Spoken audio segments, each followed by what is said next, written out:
はい、こんにちは。消しゴムです。皆さん、コピックって本当に色が多いですよね。画材屋さんで棚を見ると、その豊富な色数にワクワクする反面、どれを選べばいいんだろうと、ついつい色選びに時間をかけすぎてしまう。私もまさに最善の色を選びたいと迷いすぎるタイプなんです。そしてもう一つの大きな悩み、それはコストです。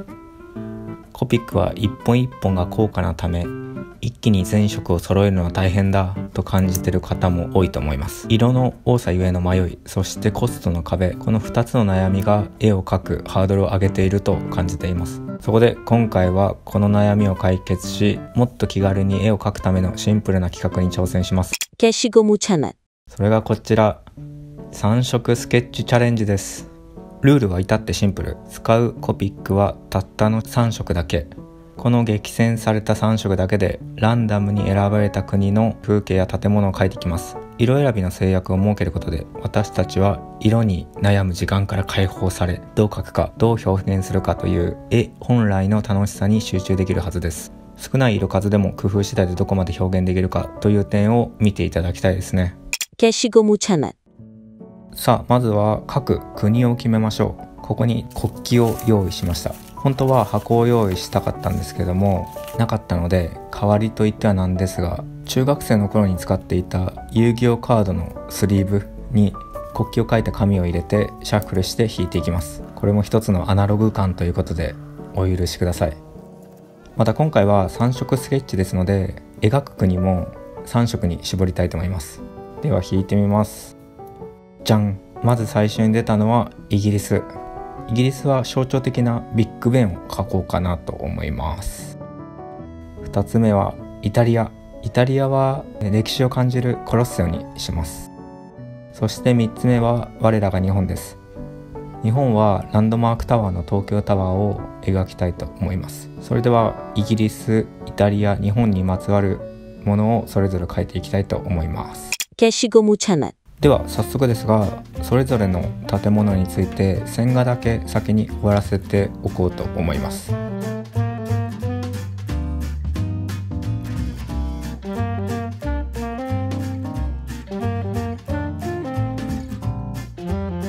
はい、線画が描き終わりましたので、ここからはいよいよこのチャレンジの最も重要な部分、使う3色を選ぶ時間です。まずは僕が持っているコピックを全部出してみます。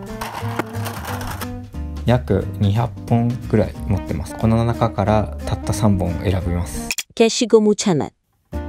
ビッグペンからいきましょう。建物全体がアイボリーというか黄色みがかった色で、屋根の部分が青ですね。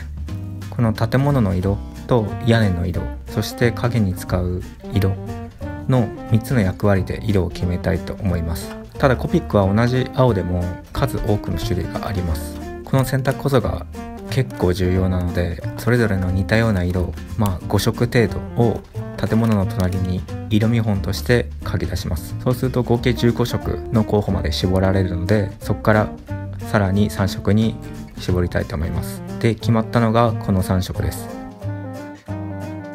さあ、ここからは塗っていこうと思います。まずは塗る面積が一番多い黄色系の色から塗ってきます。今回みたいな3色だけでスケッチする、つまり色数が少ない場合でスケッチするコツは2度塗りです。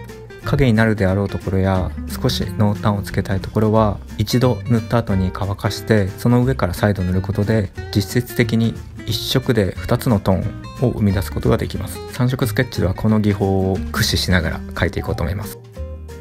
黄色系が塗れたら青色で屋根を塗っていきます。結構難しいなと思いながら描いてます。やはり色は少ないので全体的に少しのっぺりしてしまいがちです。そこで最後にグレー系の W4 というコピックを使って影を塗っていきます。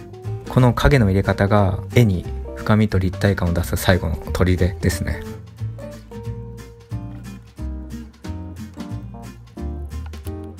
はい、完成です。僕は自分に甘いのでなかなかいい出来かなと思います。色数を抑えたことで逆にイラスト要素が増して味が出たように思います。強いて言えばオレンジ系を足して日の当たる部分を強調したかったのですが、今回は3色ということでよしとしましょう。消しゴムチャナッ。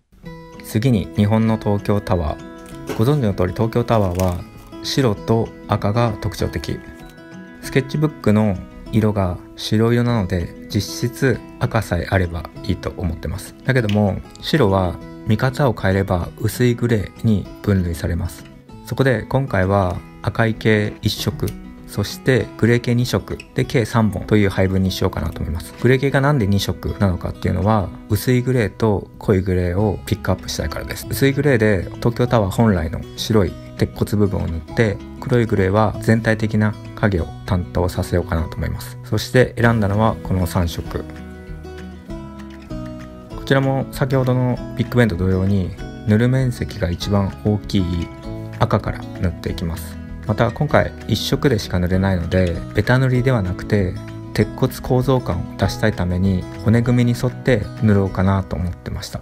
ただ実際問題、コピックのペン先が太すぎて結局ベタ塗り的な感じになってしまいました。ここは反省点ですね。もう少し線画で大きく描けばこういうことにはならなかったです。その後薄いグレー W2 で白色の鉄骨部分を塗り、最後に濃いグレー BV23 で影を描いていきます。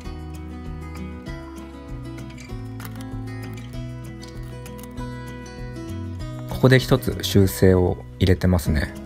東京タワーの足の部分が少し寂しかったので、急遽周りに建物を加えて絵を盛っています。とにかく東京タワーはこれで完成です。消しゴムチャナッ。最後、イタリアのコロッセオです。これは正直オレンジ系1色でも表現できそうですが、今回は深みを出すためにオレンジ系を2色、そして毎度おなじみ影用にグレー系を1色、計3色にします。選んだ3色はこちら。コロッセオもこれまで描いてきた東京タワービッグベンと同様、塗る面積の一番大きいところから塗ってきます。つまり薄いオレンジ系から塗っています。それが塗り終わったら次に濃いオレンジで、簡単な陰影をつけて、最後にグレーで影を塗っていきます。ここで失敗ポイントが W4 のインクが途中で切れかかっています。本来僕の予想だと W4 はもっと濃い色が出るんですけども、この動画にある通りカスカスな色になってしまい、想定よりも濃いグレーにならず、コントラストがうまく出せませんでした。道具の準備もチャレンジの一部ですから、これはしょうがないですね。とはいえ100人中50人はこれをコロッセオと分かってくれるはずと信じたい。消しゴムチャナッ。はい、これで3つの建物すべて完成しました。率直な感想ですが、たった3色なのにここまで表現できるとは正直思いませんでした。ただもっと色を使いたかったっていう部分もありますけども、これはこれで3色アートとして成立したと思います。はい、今回の動画は以上にしようと思います。これからもいろんな画材や今回のような制約を設けたテーマでいろいろ挑戦していこうかなと思いますので、もしよければチャンネル登録と高評価よろしくお願いします。それでは次の動画で会いましょう。バイバイ。